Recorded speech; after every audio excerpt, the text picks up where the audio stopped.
Böyük qayıdış uğurla davam edir. Bugün 85 nəfərdən ibarət daha 21 ailə Şuşa şəhərinə yola salınıb. Ölkənin müxtəlif ərazilərində yataqxana, sanatoriya, pioner düşərgəsi, yarımçıq tikililər və inzibati binalarda müvəqqəti məskunlaşan ailələr səhər saatlarında paytaxtın Qaradağ rayonundan yola düşüb.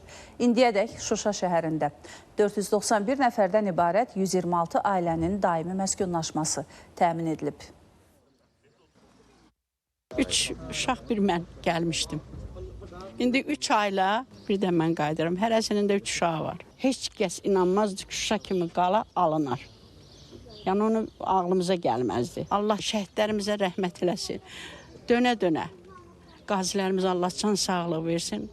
Bizə Şuşanı qaytardı. İndi biz daş altından çıxırıq Şuşaya.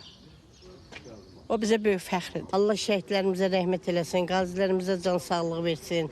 Gələndə 2 nəfər gəlmişdik, indi 7 nəfərlə qayıdıram torpağa. Çox-çox sevinirik.